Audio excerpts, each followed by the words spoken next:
right, so, excited this week for our program to be in a position where, we're playing a top 15 matchup game with college game day coming into town.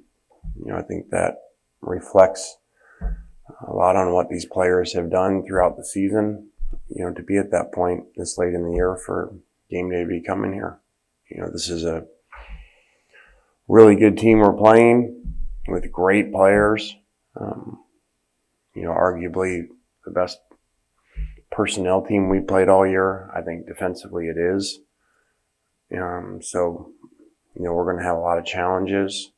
You guys have seen our injury issues, so that is what it is. We need guys to continue to step up and make plays, and this is going to be a huge challenge because these guys have elite players.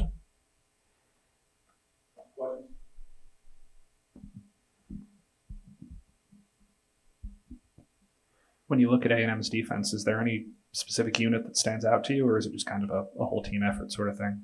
It really looks like when you watch NFL defenses, where basically everybody's a really good player, that looks right. A lot of times you watch, you go to play somebody, you can tell right away after a few series, okay, this player shows up as, a weak link, or this player is short, or, they got a small D tackle, something like that, that this is,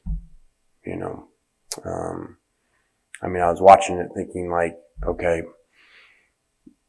Jimbo, figured out from Coach Saban, recruit the best defensive players in the country, get them on your team, and, helps you be a really good head coach. And that's what these guys have, really, really special players that are dominant. In your career, when you've coached in these games where it's a very quick offense against one of these defenses, are there tricks to try and neutralize the defense, or does the defense usually dictate what the offense can do? Well, it can go good and it can go bad. And that's happened here. Look at the last 2 years versus Alabama, who has great defensive players.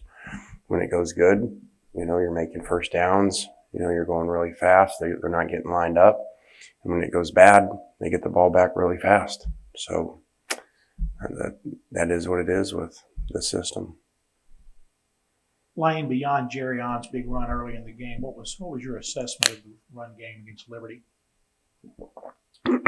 Not very good. That was the only explosive run of the day. I don't think anybody probably in the stadium or on our sideline saw it, after that run, how easy it was. He just stayed in stride, second play of the game.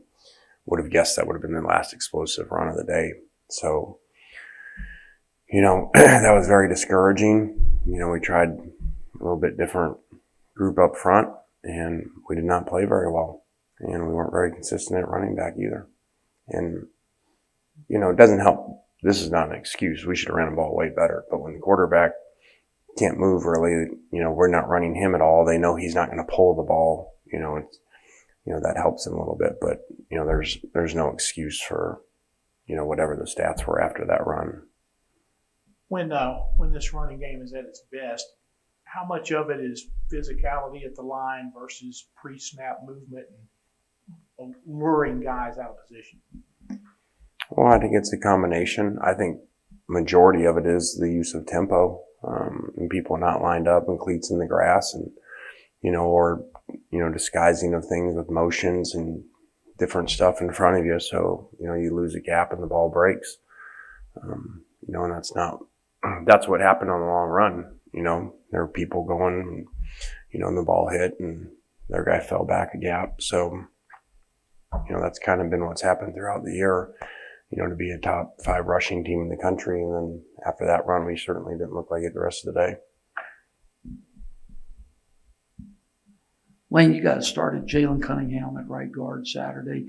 After earlier this season moving him over to defense, what went into that thought process? And, what did Jalen do to warrant that opportunity? And how did you think he performed? Well, I think, I said this to our staff this morning, this is always the case in life and with players. You appreciate things more when they're gone, and losing Ben Brown has been a major hit for us. He was a very smart player, helped the center who's brand new. and even though he was the guard, he was the leader of the group. So that has affected us.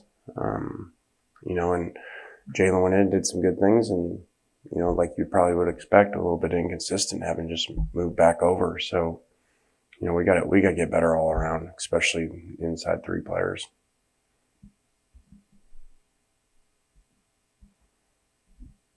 John Rice Plumlee had a big game, specifically in the second half, his best game of the year. Did you see some things from Liberty defensively that opened up some things for him?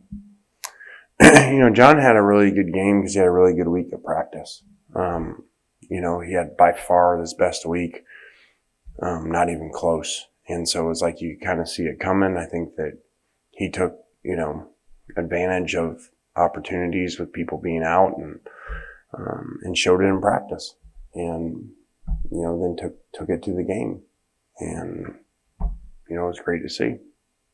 Dennis Jackson obviously missed the first pass, but had a really big game for you as well. There have been some other receivers that have stepped up for some of the receivers that have been injured.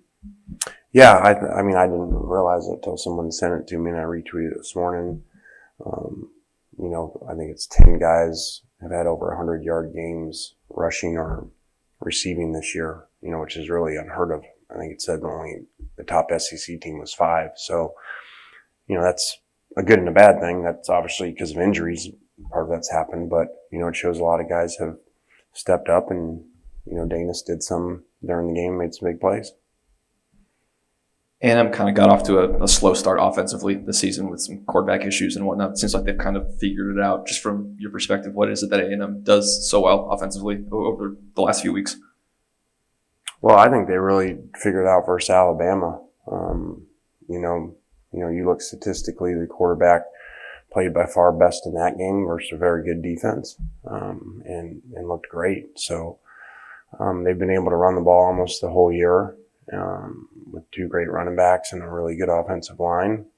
And, we're going to have our hands full. We've had issues with the run at times throughout the year, as we know. So I would certainly think Jim was going to turn around and hand the ball off a lot Saturday. Playing with Matt Corral, is this a situation where time and rest between games are allowing him to get better, or is it just going to be that way the rest of the year with back-to-back-to-back games left on the schedule? I hope not. The problem is it's not like there's a bye, sitting in there. So he kind of has re-aggravated it, every Saturday. So, I think this week will be very similar to last week, but hopefully eventually that's not the case. Lane, how was Sam Williams doing? He seemed just a little banged up towards the end of the game on Saturday. Yeah, we hope Sam's fine. He played great. He's played a ton of snaps. I'm sure PFF has a stat, but I would not think there's defensive linemen around the country that have played as many snaps as he has. It's really been unbelievable. He's got a lot of games in the 60s, some games in the 70s. So he's been a warrior for us. So hopefully he will again Saturday. And, of course, with game day coming to town, if it was up to you, who would be the celebrity guest picker? Well, it'd be Katy Perry. That's a no-brainer if you read my Twitter. But I just like when things have worked before, like when coaches come up with plays and they want to run a play. I said, okay, well, can you show me it being run before? Well, I've seen this script before in this movie where Katy Perry shows up and Ole Miss wins. So I was on the other side of it. So worked before, let's do it again.